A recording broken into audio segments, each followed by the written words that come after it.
Unele persoane preferă să nu mănânce nimic înainte de antrenament, fie din lipsă de timp, fie pentru că nu le este foame sau pentru că se tem că stomacul plin le va incomoda la mișcare. Adesea este vorba de alergările de dimineață, astfel că activitatea fizică se desfășoară la 6-10 ore sau chiar 14 ore după ultima masă. Sunt dr. Șerban Damian, nutriționist sportiv și în acest clip vreau să discutăm despre modul în care influențează această decizie performanțele sportive, forma fizică și starea de sănătate. Înainte de a începe, nu uita să te abonezi la canalul Superfit. Dacă nu ai mâncat dimineața, rezervele de glicogen muscular și hepatic, sursa principală de energie a organismului, sunt reduse. Unele teorii propun creșterea eficienței corpului în folosirea grăsimilor ca surse de energie în loc de carbohidrați, deoarece organismul poate stoca o cantitate limitată de glicogen. Astfel, dacă alergi cu rezerve scăzute de glicogen pe stomacul gol, corpul va fi forțat să ardă grăsime, devenind mai eficient la această activitate, potrivit unor teorii. Un studiu a arătat că cicliștii care s-au antrenat dimineața fără a mânca și-au îmbunătățit depozitele de glicogen muscular cu 50% față de cicliștii care au luat micul dejun înainte.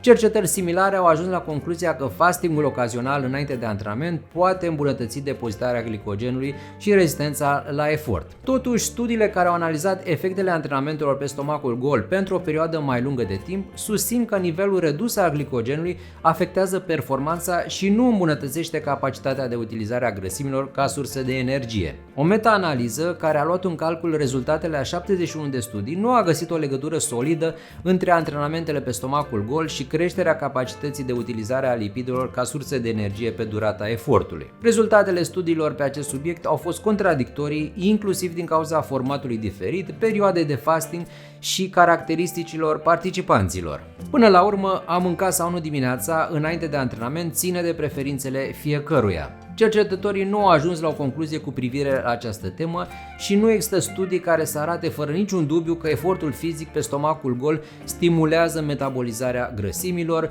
îmbunătățește rezistența aerobă sau ajută la slăbit.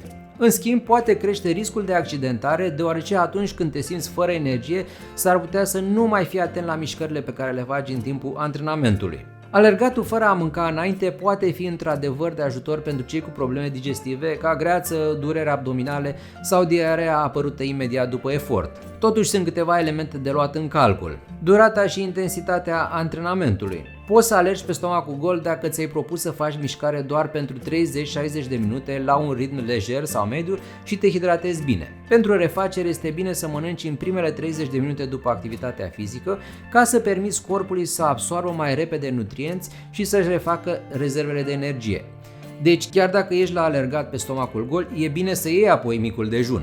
Poți consuma un shake, un lapte cu cacao sau un smoothie dacă simți că nu te poți atinge de mâncarea solidă. Dacă ai în plan o alergare mai lungă de o oră, dar la un ritm lejer, poți alege o gustare mică înainte. Pentru antrenamentele la o intensitate ridicată și alergările lungi, este de preferat să mănânci înainte. Ora la care ai luat cina în ziua anterioară. Contează dacă ultima dată ai mâncat la ora 18 sau la 21. O persoană care a luat cina de vreme și nu a mai avut nicio gustare apoi, s-ar putea să se simtă fără energie a doua zi de dimineață. În schimb, dacă cina a fost mai târziu, la ora 20, sau a luat o gustare bogată în carbohidrați pe seară, dimineața s-ar putea să se simtă mai bine la alergare. Anumite boli. Antrenamentele pe stomacul gol pot fi chiar periculoase pentru anumite categorii de persoane, cum sunt cele cu diabet, care în astfel de situații pot face o criză de hipoglicemie. De aceea este bine ca ele să-și verifice glicemia înainte de antrenament și să ia măcar o gustare. Ce este bine să mănânci înainte de antrenament? 1-3 ore înainte de a ieși la alergat, ia un mic dejun de 300-500 de kilocalorii, bogat în carbohidrați, dar cu puține grăsimi și fibre. De exemplu, cereale integrale cu iaurt sau lapte, pâine prăjită cu miere sau gem, baton de cereale, banană, măr, fructe uscate, orez cu lapte sau griș cu lapte. Este important să testezi la antrenamente mai multe opțiuni de mic dejun ca să nu ai surprize neplăcute la un eveniment important cum ar fi o competiție. Vezi cum te simți la alergările pe stomacul gol și ajustează-ți programul în funcție de nevoi, însă nu neglija refacerea rezervelor de energie după efort. Sper că ți-au fost de folos aceste informații. Abonează-te la canalul Superfit și urmărește-ne!